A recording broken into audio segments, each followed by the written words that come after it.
Man, they're about to read. So y'all need to be quiet. Yes, sir. Mm-hmm. Shalom, shalom, everybody. So we're gonna pick up. Yes, sir. That's that. We're gonna pick up in the 48 laws of power, law 17, and law 18. Law 17 and 18. Yes, sir. That's Daddy. Watch yourself, son. Watch yourself. Yes, sir. Get out. Don't leave.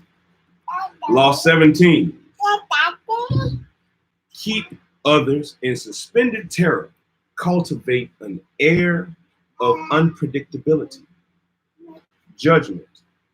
Humans are creatures of habit with an insatiable need to see familiarity in other people's actions. Your predictability gives them a sense of control. Turn the tables. Be deliberately unpredictable. Behavior that seems to have no consistency or purpose will keep them off balance, and they will wear themselves out trying to explain your moves. Take it to an extreme. This strategy can intimidate and terrorize.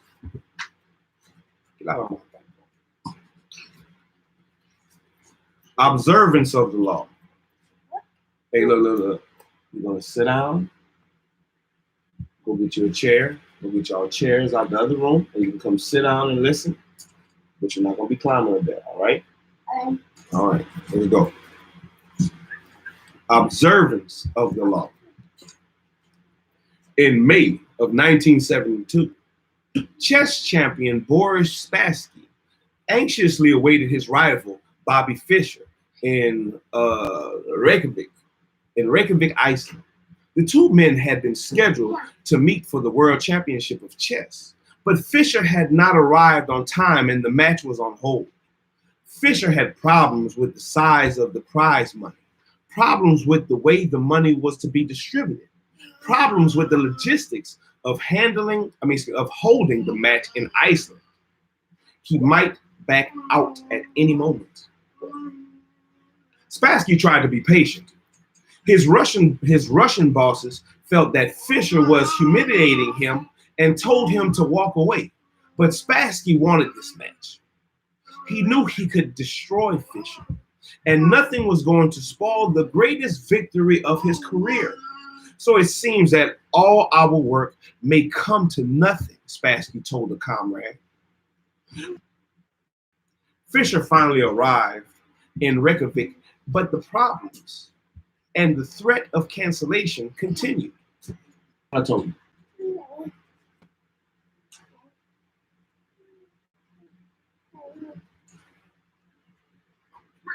He disliked the hall where the match was to be fought.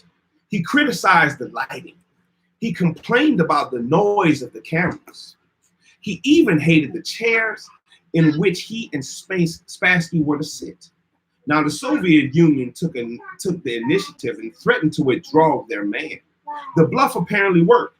After all the weeks of waiting, the endless and infuriating negotiations, Fischer agreed to play. Everyone was relieved, no one more than Spassky. But on the day of the official introductions, Fischer arrived very late. And on the day when the match of the century was to begin, he was late again. This time, however,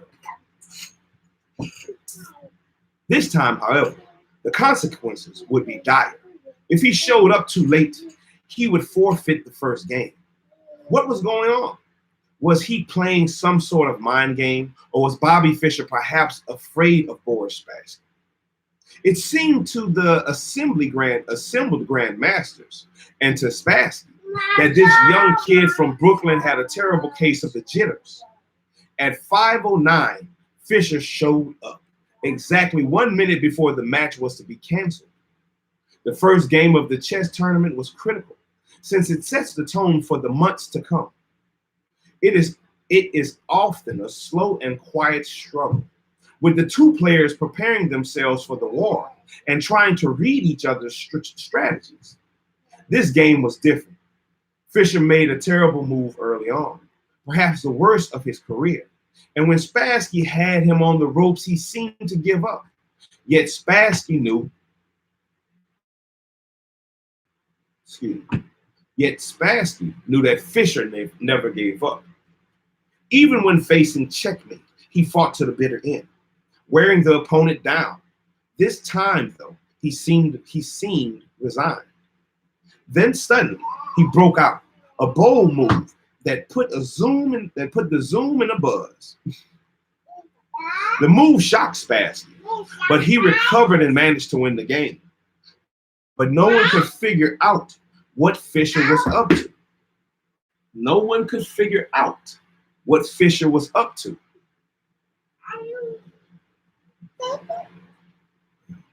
He had lost deliberately, or was he rattled, unsettled, even as some thought insane? After his defeat in this first game, Fisher complained all the more loudly about the room, the cameras, and everything else. He also failed to show up on time for the second game. This time, the organizers had had enough. He was given a forfeit. Now he was down 2 games to none, and a position from which no one had ever come back to win the chess championship. Man, stop kicking the wall.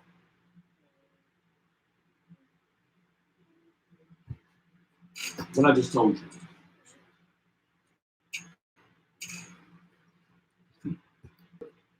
He had a ferocious look in his eye, a look that clearly bothered Spassky. And despite the hole he had dug for himself, he seemed superiorly confident.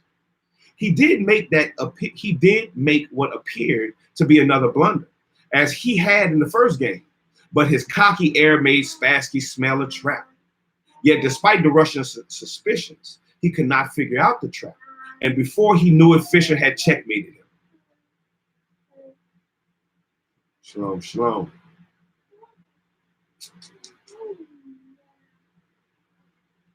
In fact, Fisher's unorthodox tactics had completely unnerved his opponent.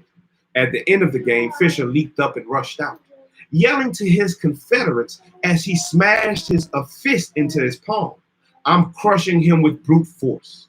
In the next games, Fisher pulled moves that no one had seen from him before, moves that were not his style. Now Spassky started to make blunders. After losing the 6th game, he started to cry. One grandmaster said, after this, Spassky's got to ask himself if it's safe to go back to Russia. After the 8th game, Spassky decided he knew what was happening. Bobby Fischer was hypnotizing him. He decided not to look Fischer in the eye. He lost anyway. After the 14th game, he called a staff conference and announced, "An attempt is being made to control my mind." He wondered whether the orange juice they drank at the chess table could have been drugged. Maybe chemicals were being blown into the air. Finally, Spassky went public, accusing the Fischer team of putting something in the chairs that was altering Spassky's mind. The KGB went on alert. Boris Spassky was embarrassing the Soviet Union. The chairs were taken apart and x-rayed. A chemist found nothing unusual in them. The only things anyone found anywhere, in fact, were 2 dead flies in the lighting fixture.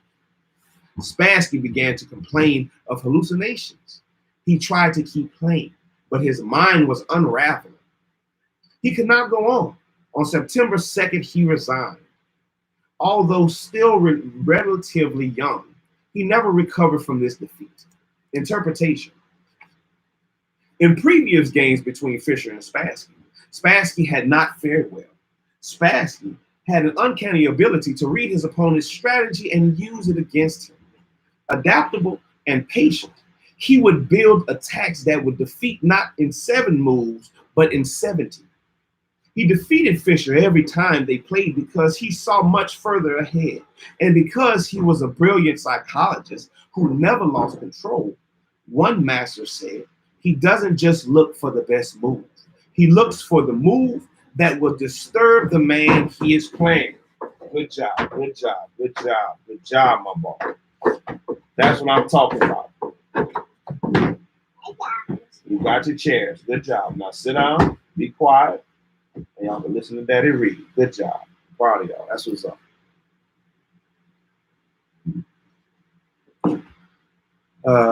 Fisher, however, finally understood that this was one of the keys to Spassky's success. He played in your predictability, defeat you at your own game. Everything Fisher did for the championship match was a attempt to put the initiative on his side and to keep Spassky off balance. Clearly, the endless waiting had an effect on Spassky's psyche. Most powerful of all, though, were Fisher's deliberate blunders and his appearance of having no clear strategy. In fact, he was doing everything he could he was doing everything he could to scramble his old patterns, even if it meant losing the first match and forfeiting the second. You gotta be quiet, man. Spassky was known for his sang-froid, and level-headedness. Let's see that. Sang-froid. Look that up. Sang-froid. Hey. Either you're gonna be quiet or you're gonna go on the front. Yes, sir. I want y'all to be in here while Daddy's reading. Yes, sir. I want y'all to be in here, but you have to be quiet. Let's look up this word. Sang-froid. Sang-Frioid. Yes, sir. D. Sang-froid. Sang. I never heard of that. Sang. Sang. Oh, it's in there. Sang-froid. Self-possession at a time of danger. Sang-froid. Self-possession at a time of danger. Spassky was known for his self-possession at a time of danger and level-headedness. Spassky was known for his sang-froid.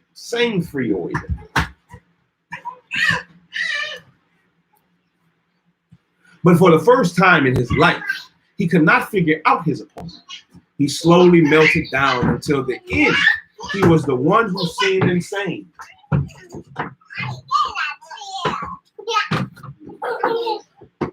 Chess contains the concentrated essence of life. First, because to win, you have to be supremely patient and foreseeing. And second, because the game is built on patterns, whole sequences and movements that have been, hey, out, go in the front, get out of here. Get out of here. What I just told you to do. In the front, go. DJ, don't let me get up from here. Go in the front, get out of here. Thank you, sir.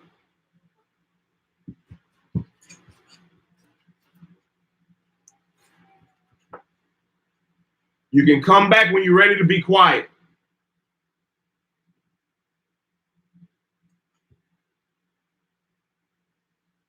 Spassky was known for his sang-froid and level-headedness, but for the first time in his life, he could not figure out his opponent. He slowly melted down until at the end, he was the one who seemed insane. Chess contains the concentrated essence of life. First, because to win, you have to be supremely patient and far-seeing. And second, because the game is built on patterns, whole sequences of moves that have been played before and will be played again. with slight alterations. In any one match, your opponent analyzes the patterns you are playing and uses them to try to foresee the moves, allowing him nothing predictable to base his strategy on gives you a big advantage. In chess, as in life, when people cannot figure out what you are doing, they are kept in a state of terror, waiting, uncertain, confused. Life at court is a serious, melancholy game of chess, which requires us to draw up our pieces and batteries, form a plan, pursue it, parry that of our adversary. Sometimes, however, it is better to take risks and play the most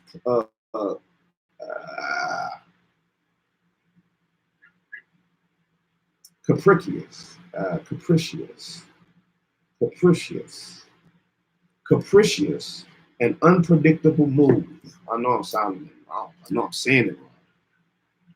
Capricious, capricious, capricious. We're gonna find out what it is. Capricious.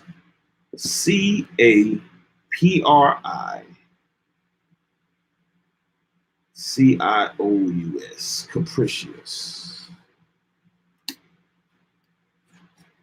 That's how I'm sounding.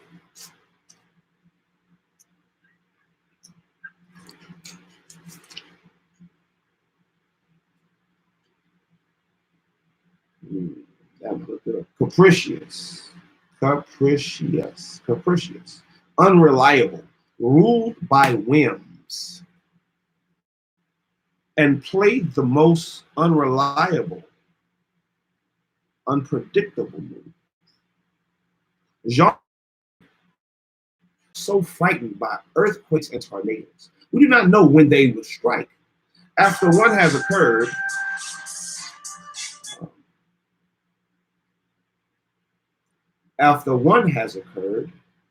we wait in terror for the next one.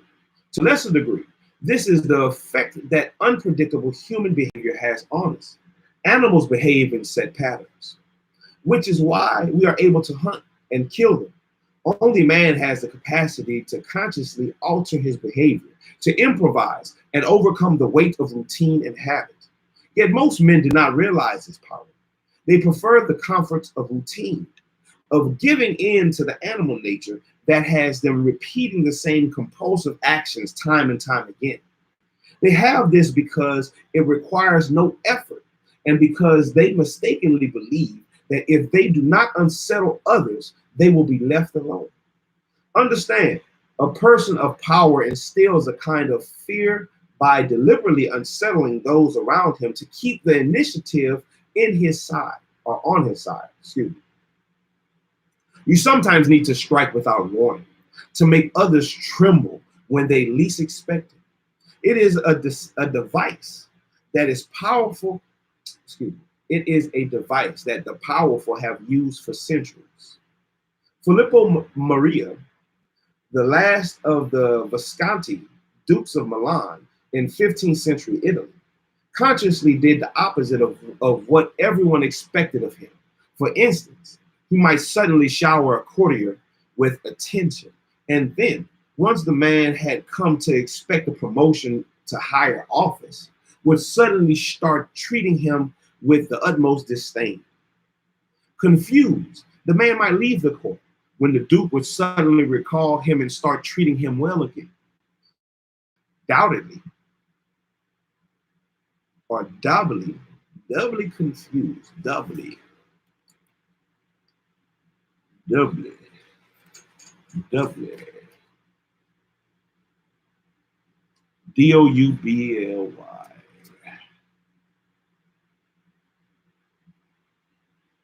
doubly, doubly, doubly.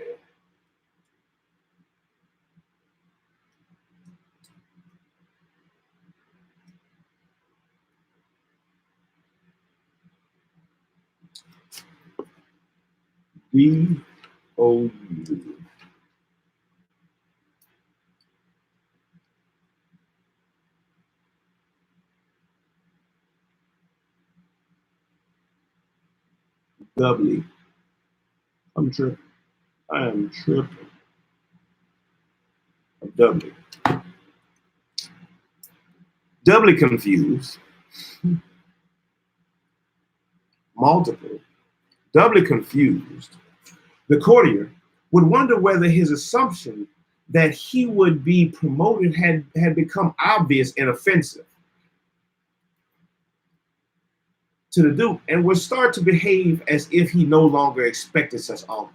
The Duke would rebuke him for his lack of ambition and would send him away. The secret of dealing with Filippo was simple. Do not presume to know what he wants. Do not try to guess what will please him. Never inject your will. Just surrender to his will. Then wait to see what happens. Amidst the confusion and uncertainty he created, the Duke ruled supreme, unchallenged at the peace. Unpredictable is most often the tactic of the master.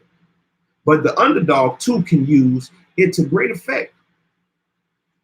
If you find yourself outnumbered and cornered, throw in a series of unpredictable moves. Your enemies will be so confused that they will pull back or make a tactical blunder.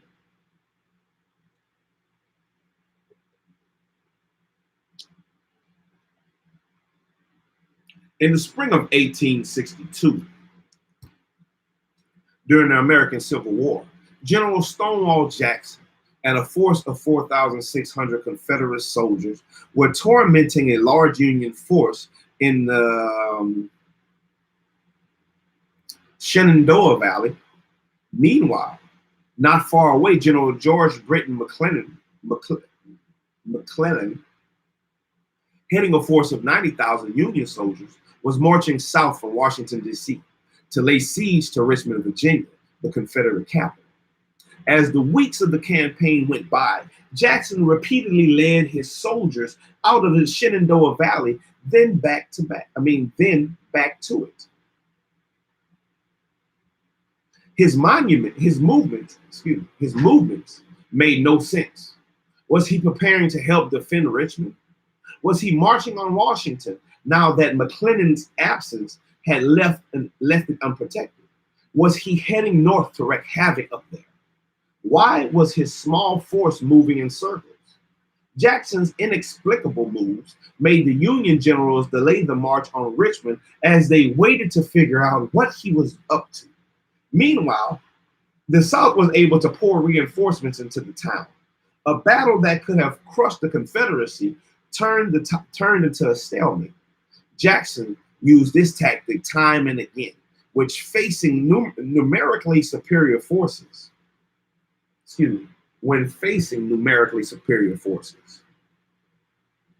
Always mystify, mislead, and surprise the enemy, if possible. He said such tactics will win every time, and a small army may thus destroy a large one. This law applies not only to war, but to everyday situations. People are always trying to read the motives behind your actions and to use your predictability against you. Throw in a completely inexplicable move, and you put them on the defensive. Good chest points. Because they do not understand you. They are unnerved. And in such a state, you can easily intimidate them. Pablo Picasso once remarked, the best circulation is the absence of calculation. Once you have attained a certain level of recognition, others generally figure that when you do something, it's for an intelligent reason. So it's really foolish to plot out your movements too carefully in advance. You're better off acting capriciously. For a while, Picasso worked with the art dealer Paul Rosenberg. At first, he allowed him a fair amount of latitude in holding his paintings. Then one day, for no apparent reason, he told the man he would no longer give him any work to sell. As Picasso explained, Rosenberg would spend the next 48 hours trying to figure out why. Was I reserving things for some other dealer? I'd go on working and sleeping, and Rosenberg would spend his time figuring. In 2 days, he'd come back, nerves jangled, anxious, saying, "After all, dear friend, you wouldn't turn me down if I offered you this much," naming a substantially higher figure for those paintings rather than the price I've been accustomed to paying you. Would you? Unpredictably is not only a weapon of terror. Scrambling your patterns on a day-to-day basis will cause a stir around you, and stimulate interest. People will talk about you, ascribe motives and explanations. The more capricious you appear, the more respect you will gain. Only the terminal subordinate act in a predictable manner. Ooh-wee.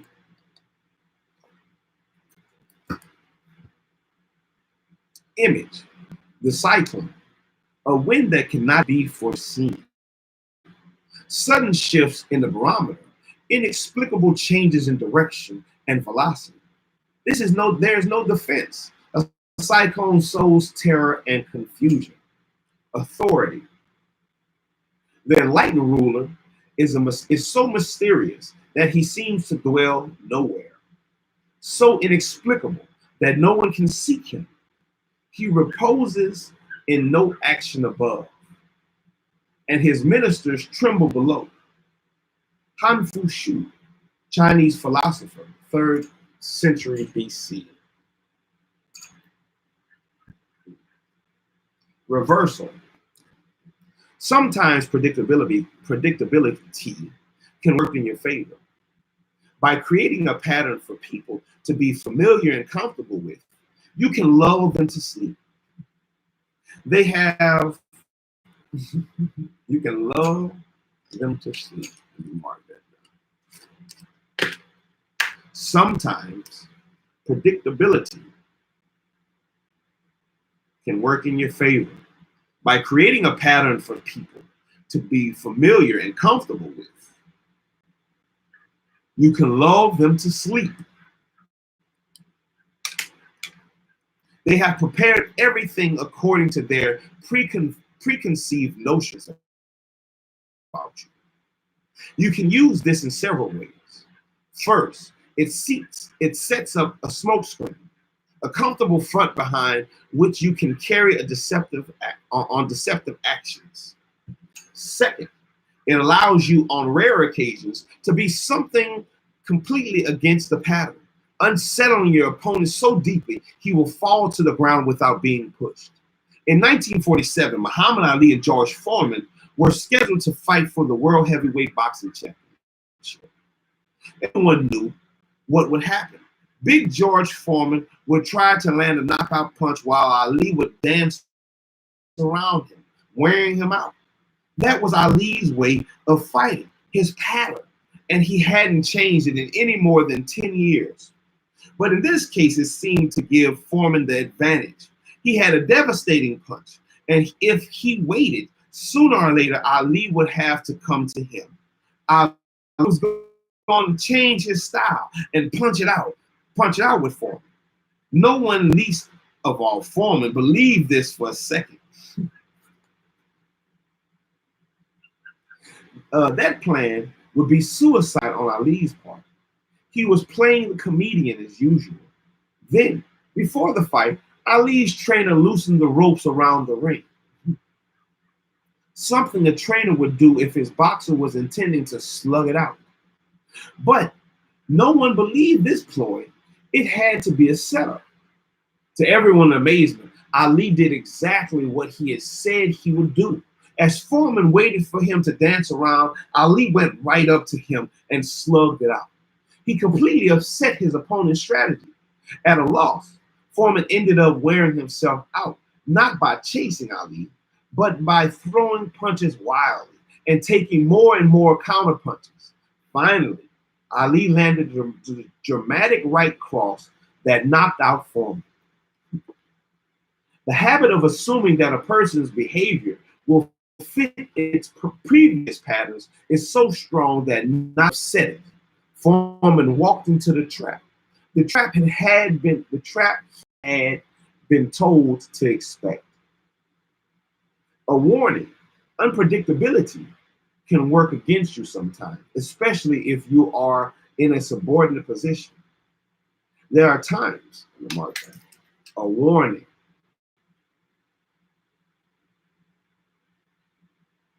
unpredictability can work against you sometimes, especially if you are in a subordinate position.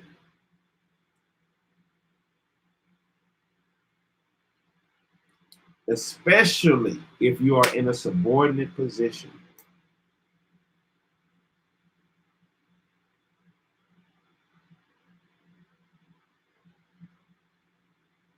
There are times when it is better to let people feel comfortable and settled around you than to disturb them. Too much unpredictability will be seen as a sign of indecisiveness or even as some more serious psychic problems. Patterns are powerful, and you can terrify people by disrupting them. Such power should only be used judiciously. That was Law 17. Law 17, keep others in suspended terror. Cultivate an air of unpredictability. Then go into Law 18. Do not build fortresses to protect yourself. Isolation is dangerous. Do not build fortresses to protect yourself. Isolation is dangerous.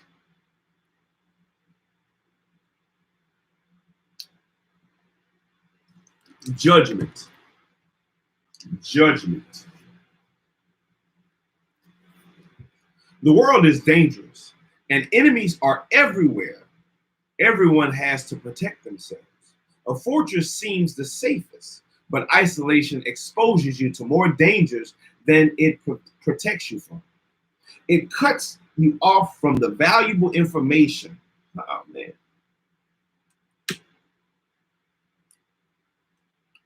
It cuts you off from valuable information. It makes you conspicuous and an easy target. That's the biggest. That's one of the biggest ones. Better to circulate among people, find allies, mingle. You are shielded from your enemies by a crowd. Transgression of the law.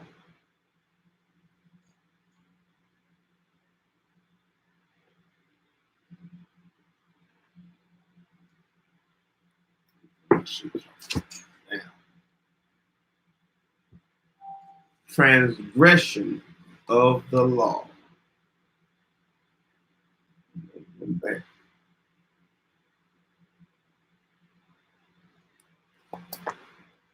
Xin Shi Huangdi. Xin Shi Huangdi, the first emperor of China in 221 to 210 BC, was the mightiest man of his day. His empire was vaster and more powerful than that of Alexander the Great. Xin Shi Huangdi. Xin Shi Huangdi.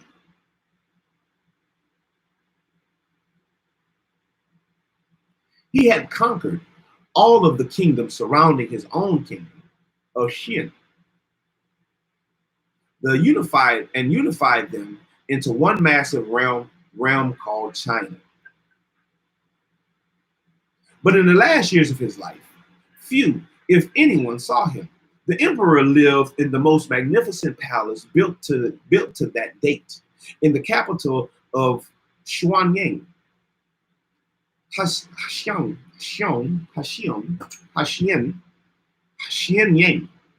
The palace had 270 pavilions.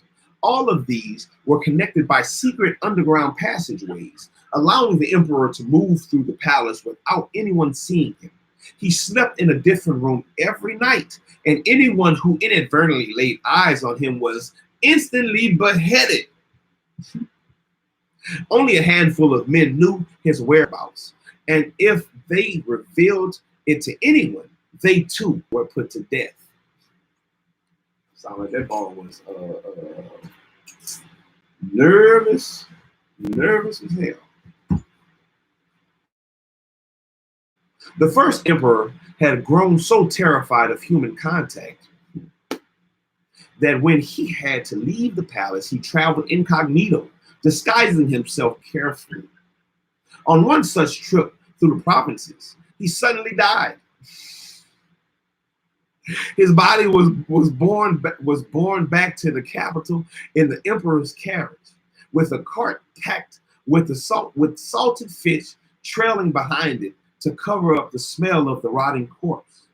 No one was to know of his death. He died alone, far from his wives, his family, his friends, and his courtiers, accompanied only by a minister and a handful of eunuchs. Interpretation: Shi Hongti started off as the king of Xin, a fearless warrior of unbridled ambition. Writers of the time described him as a man with a waspish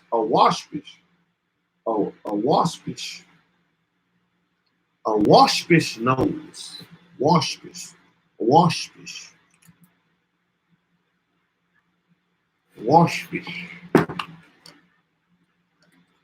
or waspish. Let's see. Waspish. Waspish. Waspish.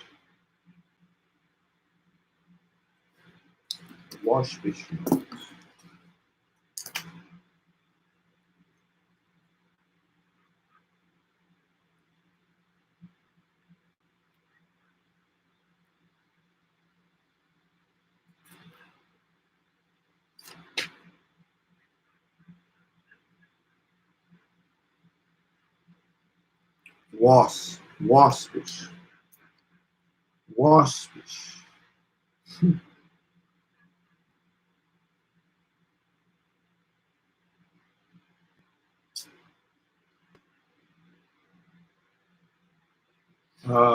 It's found under wasp.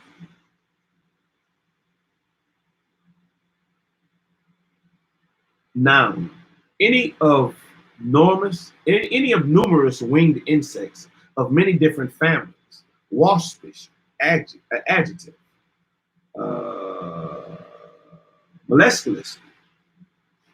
Moleskulously critical.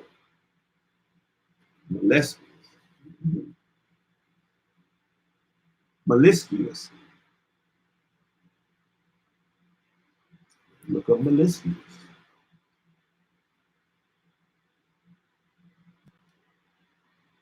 Moleskulous.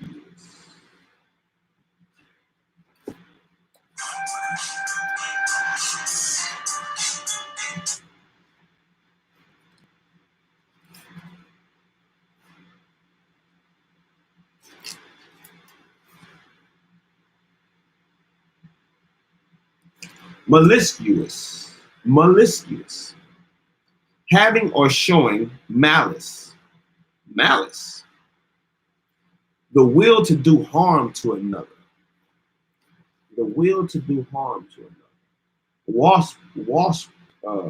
waspish, maliciously critical, acronym for white Anglo-Saxon Protestant. Waspish. Writers of the time described him as a man with a waspish nose, eyes like slits, the voice of a jackal, and the heart of a tiger or wolf. He could be merciful sometimes, but more often he swallowed men up without a scruple. It was through trickery and violence that he conquered the provinces surrounding his own and created China, forging a single nation and culture out of many. He broke up the feudal system, and to keep an eye on the many members of the royal family that were scattered across the realm's various kingdoms, he moved 120,000 of them to the capital, where he housed the most important courtiers in the vast palace of Shenyang. He consolidated the many walls on the borders and built them into the Great Wall of China, He standardized the country's laws, its writing language, even the size of its cartwheels. As part of this process of unification, however, the first emperor outlawed the writings and teachings of Confucius, the philosopher whose ideas on the moral life he had already become virtually a religion in Chinese culture. On Sheng Hao Ti's orders, thousands of books relating to Confucius were burned, and anyone who quoted Confucius was to be beheaded. This made many enemies for the emperor, and he grew constantly afraid, even paranoid. The executions mounted. A contemporary, the writer Han Fei Shu, noted that Xu had been victorious for 4 generations, yet has lived in constant terror and apprehension of destruction.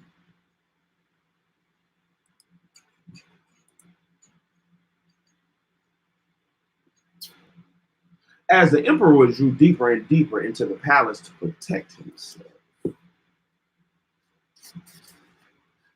himself, I was right. He slowly lost control of the realm. Eunuchs and ministers enacted political policies without his approval or even his knowledge. They also plotted against him. By the end, he was emperor in name only and was so isolated that barely anyone knew he had died. He had probably been poisoned by some scheming minister who encouraged his isolation. That is what isolation brings. Retreat into a fortress and you lose contact with the sources of your power.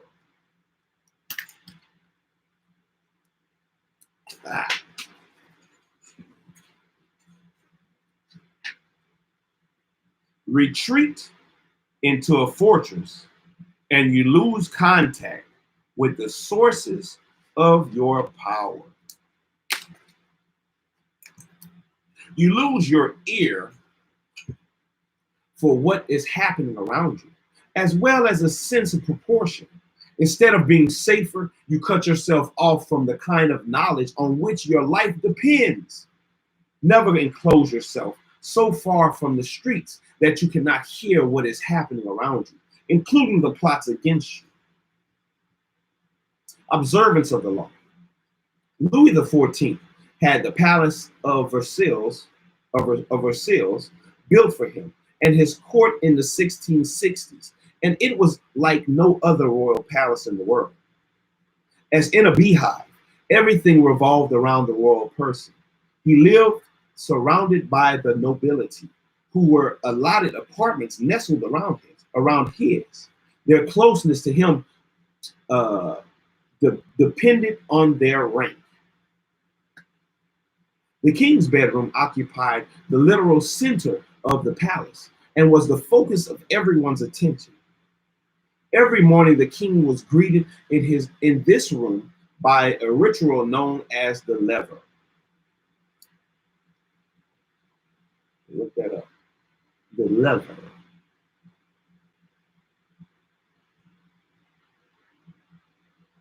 Every morning, the king was greeted in this room by a ritual known as the lever. At 8 a.m., the king's first valet, who slept at the foot of the royal bed, would awaken his majesty. Then pages would open the door and admit those who had a function in the lever. The order of their entry was precise. First came the king's illegitimate sons and his grandchildren. Damn. Then the princes and the princesses of the blood. And then his physician and surgeon. There followed the grand officers of the wardrobe, the king's official reader. That might be me. I'm reading. The king's official reader. Who get that boy Shalom? He read good.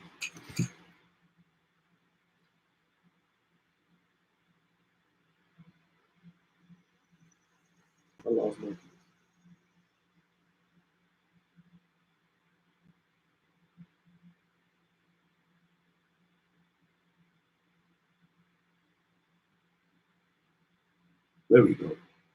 There followed the grand officers of the wardrobe, the king's official reader, and those in charge of entertaining the king. Next would arrive various government officials in ascending order of rank.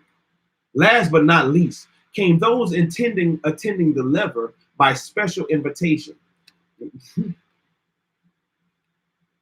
By the end of the ceremony, the room would be packed with well over 100 royal attendants and visitors. The day was organized so that all the palace's energy was directed at and passed through the king. Louis was constantly attended by courtiers and officials, all asking for his advice and judgment. To all their questions, he usually replied, "I shall see." As Saint Simon noted, if he turned to someone, asked him a question, made an insignificant remark, the eyes of all present were turned on this person. It was a distinction that was talked of and increased prestige. There was no possibility of privacy in the palace, not even for the king.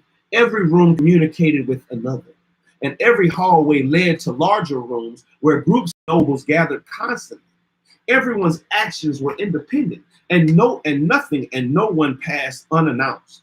The king not only saw to it that all the high nobility was present in his court.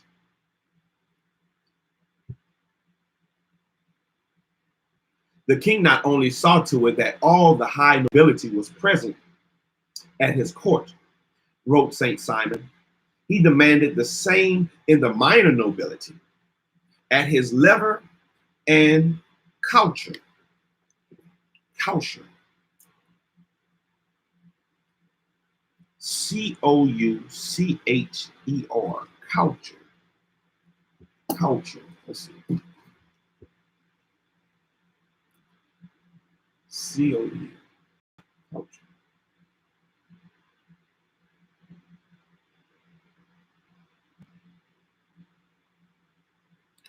CUCHER.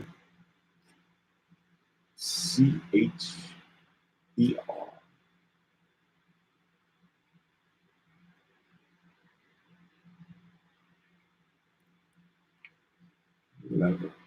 Say couch, don't have coucher. Couch. At his meals, in his gardens of Versailles, he always looked about him, noticing everything. He was offended if the most distinguished nobles did not live permanently at court, and those who showed themselves never or hardly ever incurred his full displeasure.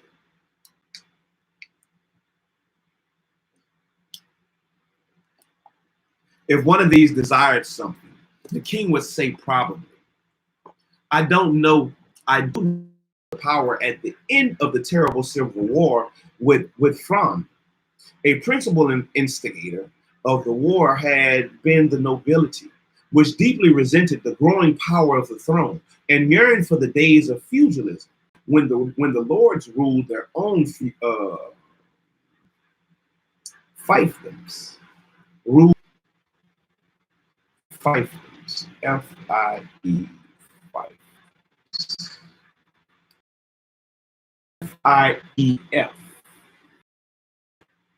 F-I. It's not in fiefdoms. Fiefdoms. And the king had little authority over them. The nobles had lost the civil war, but they remained a fractious, resentful lot. The constructions of the Versailles then was far more than the dissident whim of the luxury-loving king. It served a crucial function. The king could keep an eye and ear on everyone and everything around him. The once proud nobility was reduced to squabbling over the right to help the king put on his robes in the morning. The once proud nobility was reduced to squabbling over the right to help the king put on his robes in the morning. There was no possibility here of privacy. There was no possibility here of privacy. No possibility of isolation. Louis the XIV very early grasped the truth that for a king to isolate himself is gravely dangerous. In his absence, conspiracies will spring up like mushrooms after rain. Animosities will crystallize into factions, and rebellion will break out before he has the time to react. To combat this, sociability and openness must not only be encouraged, they must be formally organized and channeled. These conditions at Versailles lasted for Louis's entire reign, some 50 years of relative peace and tranquility. Through it all, not a pin dropped without Louis hearing it. Solitude is dangerous to reason. Without being favorable to virtue, remember that the solitary mortal is certainly luxurious, probably superstitious, and possibly mad. Dr. Samuel Johnson, 1709 to 1784. Keys to power. Machiavelli makes the argument that in a strictly military sense, a fortune is invariably a mistake. It becomes a symbol of power's isolation and is an easy target for its builder's enemies. Designed to defend you, fortresses actually cut you off from help and cut into your flexibility. They may appear impregnable, but once you retire to one, everyone knows where you are. And a siege does not have to succeed to turn your fortress into a prison.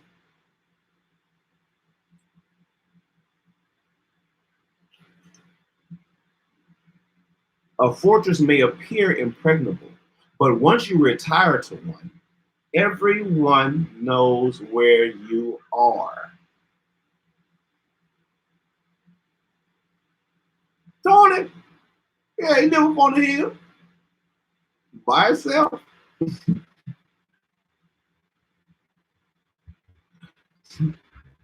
And a siege does not have to succeed to turn your fortress into a prison. With their small and confined spaces, fortresses are also extremely vulnerable to the plague and contagious diseases. I need to highlight that.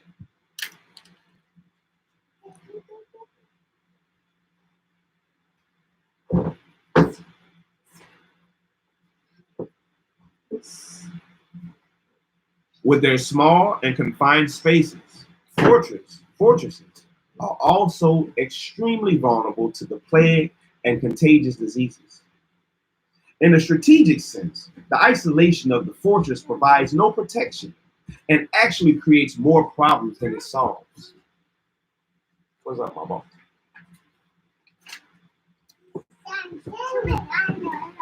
Because humans are social creatures by nature, power depends on social interaction and circulation. To make yourselves powerful, you must place yourself at the center of things, as Louis the XIV did in Versailles. All activity should revolve around you, and you should be aware of everything happening on the street. And if anyone who might be hatching plots against you, the danger for most people comes when they feel threatened. In such times, they tend to retreat and close ranks to find security in a kind of fortress.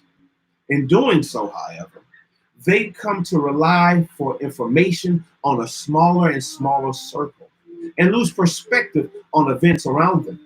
They lose maneuverability. That's a big one. They lose maneuverability and become easy targets. Their isolation makes them paranoid. As in warfare, most games of strategy, Isolation often precedes defeat and death.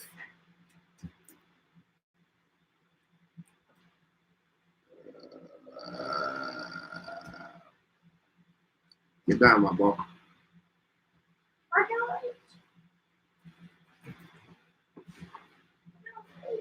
There you go. Yeah, you scratch all my neck. Yeah, you scratch all my neck up. Yeah. Go back up. The danger most people feel, the danger for most people comes when they feel threatened. In such times, they tend to retreat and close ranks. Look all the way there.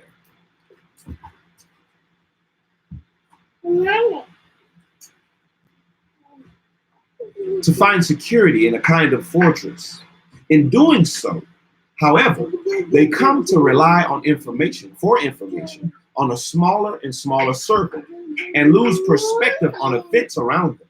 They lose maneuverability and become easy targets, and their isolation makes them paranoid. As in warfare and most games of strategy, isolation often precedes defeat and death. In moments of uncertainty and danger, you need to fight this desire to turn inward. In moments of uncertainty and danger,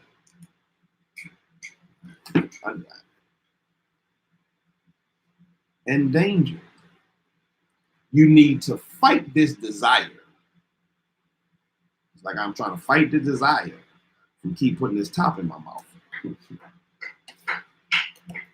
Fight this desire to turn inward. Instead, make yourself more accessible. Seek out old allies and make new ones. Force yourself into more and more different circles. This has been the trick of powerful people for centuries. I like that. I like all that.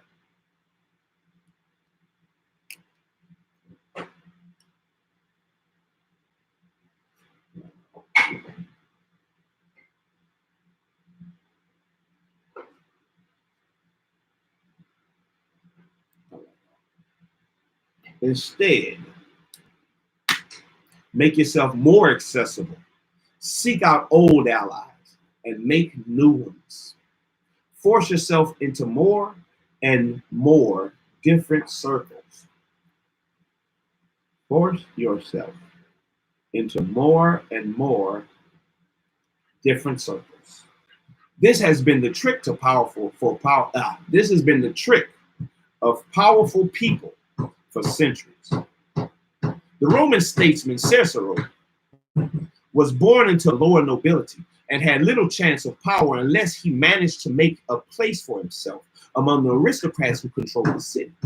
He succeeded brilliantly, identifying everyone with influence and figuring out how they were connected to one another. Excuse me. Hey, calm that down.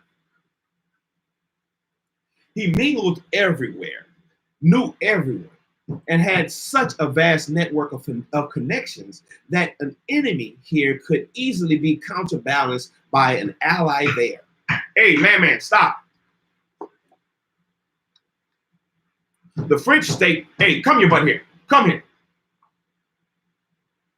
Because I told you to stop. Go on the front. The Roman statesman Cicero, the French statesman Talleyrand played the game the same way. Although he came from one of the oldest aristocratic families in France, he made a point of always staying in touch with what was happening in the streets of Paris.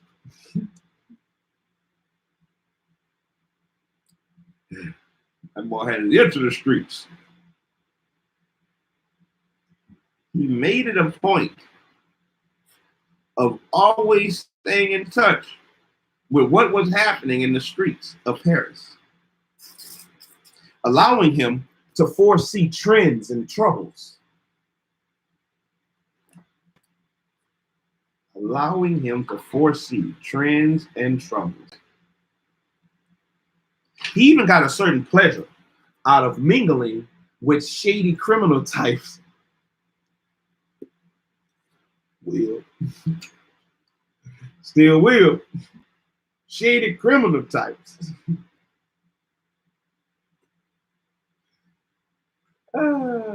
Who supplied him with valuable information.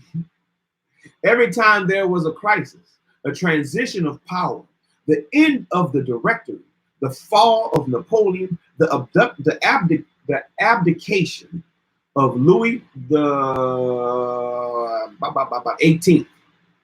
He was able to survive and even thrive because he never closed himself up in a small circle, but always forged connections with the new order.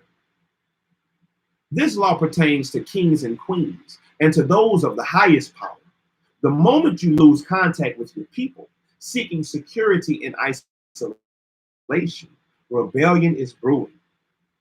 Never imagine yourself so elevated that you can afford to cut yourself off from even the lowest echelons. Can you say that? Echelons. By retreating to a fortress, you make yourself an easy target for your plotting subjects who view your isolation as an insult and a reason for rebellion. Since humans are such social creatures, it follows that the social arts that make us pleasant to be around can be practiced only by constant exposure and circulation. The more you are in contact with others, the more graceful and at ease you become. Isolation, on the other hand, engenders an awkwardness in your gestures and leads to further isolation as people start avoiding you. In 1545, Duke Cosimo de' Medici decided to ensure the immortality of his name. He would commence frescoes.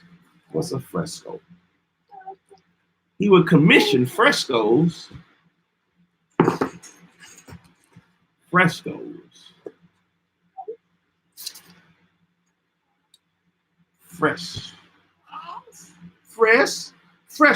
Here we go. Let's see what a fresco is. Fresco or frescoes, a method of painting pictures on plaster by laying on the color before the plaster is dry. A picture painted by this method. Okay.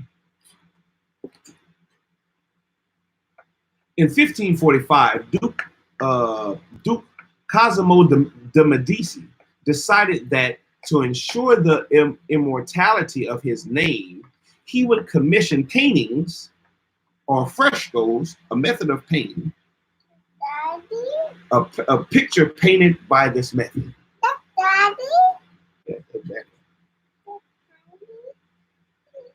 For the main chapel of the church of San Lorenzo in Florence. Give me my light. Yes, sir, that's that. Daddy's reading. That's Daddy reading. Yes, sir. Daddy's reading. Daddy's reading the 48 Laws of Power. 48 Laws of Power. We read in Law 18. Yes, sir. Law 18. Do not build a fortress to protect yourself. Isolation is dangerous. Isolation. There you go. Isolation. Mm-hmm. He had many great painters to choose from.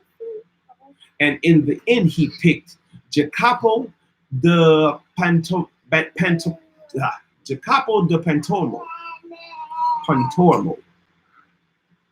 Getting on in years, Pontormo wanted to make these frescoes his chef d'oeuvre or legacy.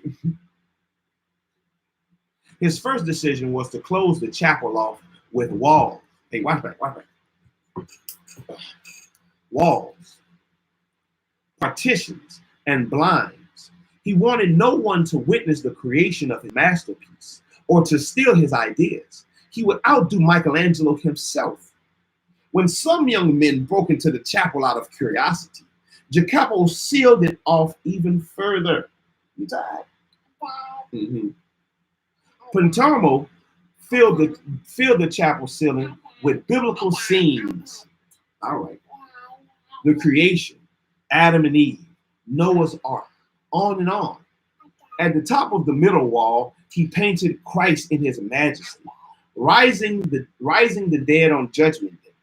The artist worked on the chapel for 11 years, rarely leaving it, since he had developed a phobia.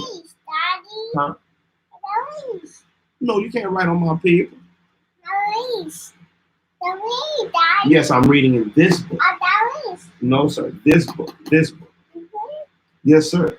And Palermo, he developed a phobia for human contact and was afraid his ideas would be stolen. Take it down.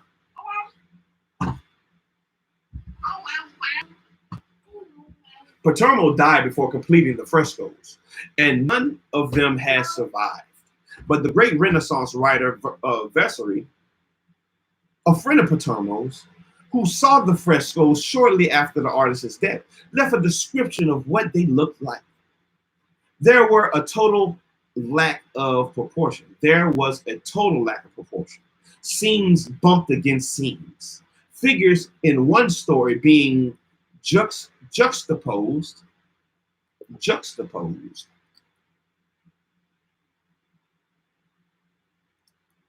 with those in another. Juxtaposed.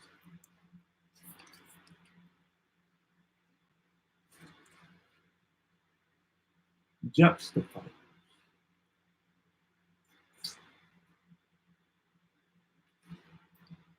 Juxtaposed.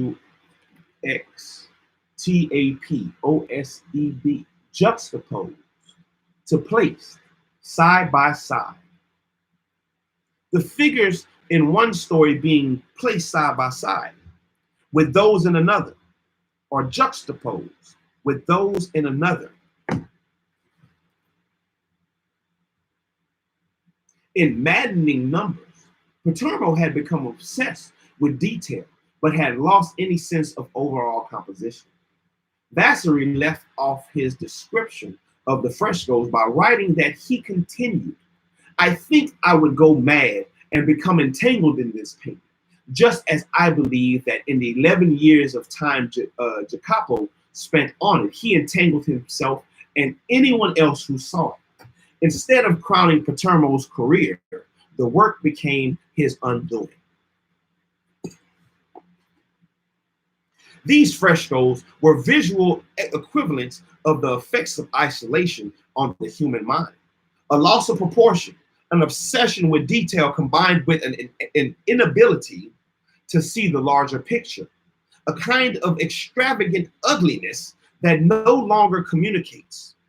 Clearly, isolation is as deadly for the creative arts as for the social arts. Shakespeare is the most famous writer in history because as a dramatist for the popular stage, he opened himself up to the masses, making his work accessible to people no matter what their education and taste. Artists who hold themselves up in their fortress lose a sense of proportion, their work communicating only to their small circle. Such art remains cornered and powerless. Finally, since power is a human creation,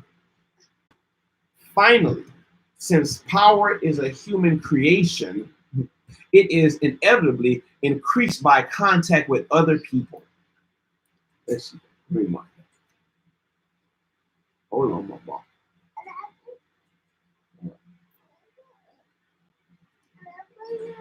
You gonna get up here today?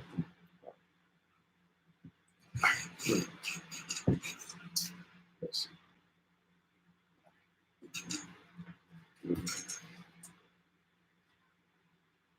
Finally, such power is a human creation. Since power is a human creation, it is inevitably increased by contact with other people. Instead of falling into the fortress mentality, view the world in the following manner. It is like a vast Versailles, with every room communicating with another. You need to be permeable, able to float in and out of different circles and mix with different types. That kind of mobility and social contact will protect you from plotters who will be unable to keep secrets from you, and from your enemies who will be unable to isolate you from your allies. Oh, allies. You gonna be my ally? What? Oh, you need to be my ally. You need to work with your daddy. Yeah, you gotta work with your daddy. Yeah, you know, it's a yes, sir. Yes, sir, daddy. You gotta work, you gotta be my ally. You gotta be daddy ally. You're gonna be one of the closest allies. We gotta be on the same mission. Yes, sir. Yes, sir. We gonna yes, sir, man. Yes, sir. Okay, well, we're gonna see. We're gonna work at it. All right, we're gonna work at it. We're gonna work at it. We're gonna be my ally. Your actions speak louder than your words, man.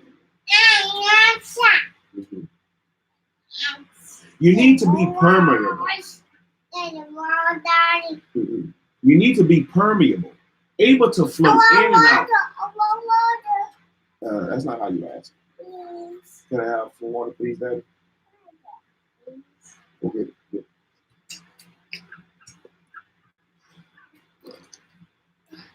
I better get some too.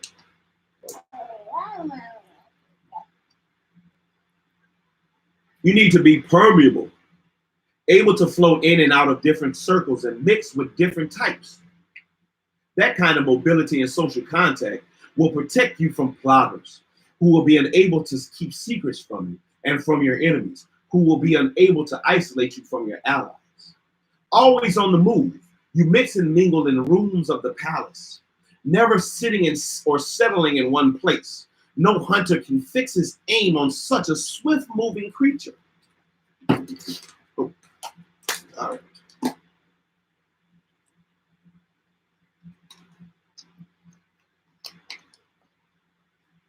Yeah.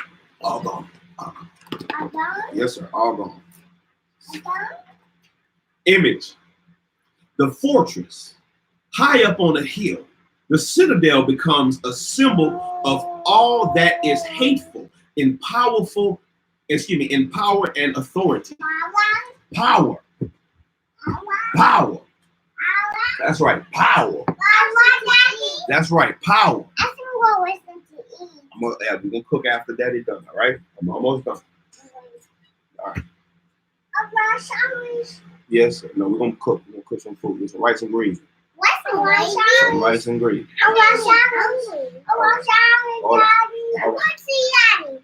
Wait. Image. The fortress. High up on the hill. The citadel becomes a symbol of all that is hateful in power and authority. The citizens of the town betray you to the first enemy that comes. Cut out the communication and intelligence. The citadel falls with ease. Hey, get down. Stop trying to stand up. Get down. Authority. A good and wise prince, desirous of maintaining that character. Authority.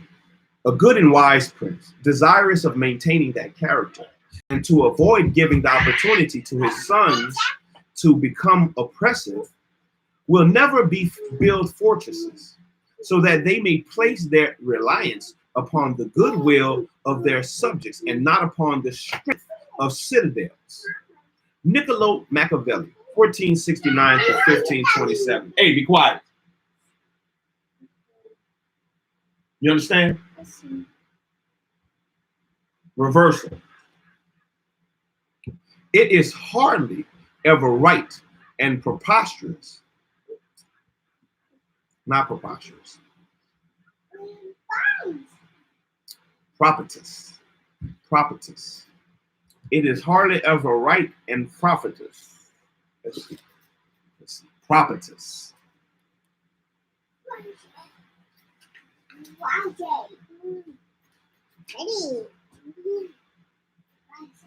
Prophetess. Prophetess. Propitious.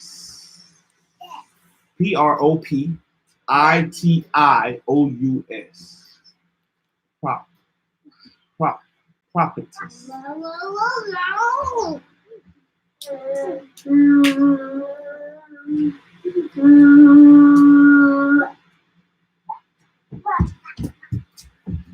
Prophetess. I want to propitiate. Prophetess. Favorable. Giving promise of success. Prophetess. It is hardly ever right or favorable to choose isolation. It is hardly ever right or giving promise of success to choose isolation or prophetess. It is hardly ever prophetess. Hey, stop. It is hardly ever prophetess.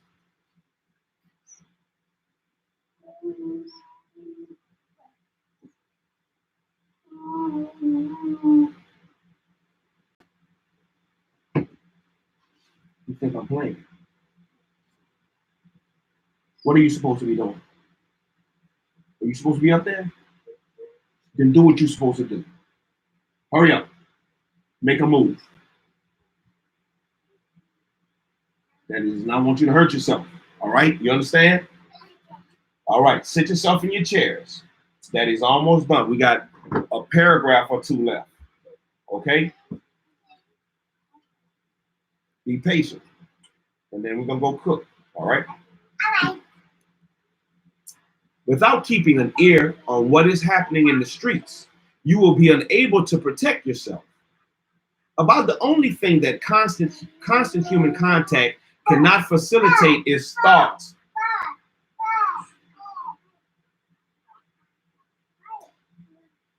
The weight of society's pressure to conform. What I tell you, man. Get up, come in. Come in.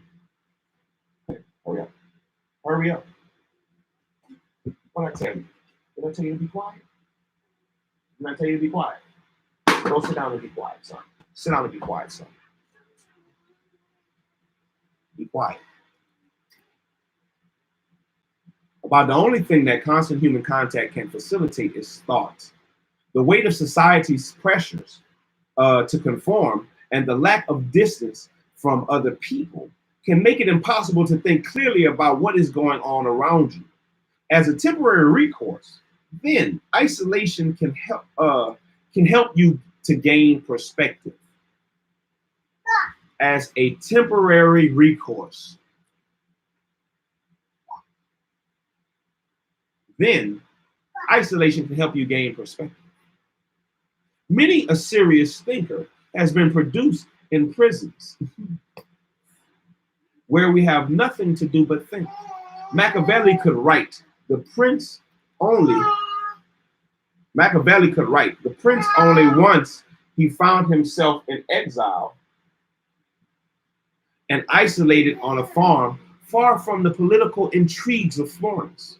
The danger is, however, that this kind of isolation will sire all kinds of strange and perverted ideas. You may gain perspective on the large picture, but you lose a sense of your own smallness and limitations. Also, the more isolated you are, the harder it is to break out of your isolation when you choose to. It sinks you deep into this quicksand without you're noticing. If you need to think, then choose isolation only as a last resort, and only in small doses. Be careful to keep your way back into society open. All right, so that was Law 18. Law 18.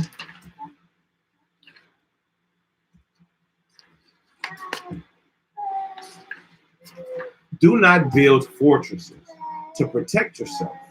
Isolation is dangerous. From the 48 Laws of Power, a Joyce Elford's book. That was Law 17 and 18, and we'll get back next time. Next time with Law 19 and 20. Law 19 and 20. Law 19.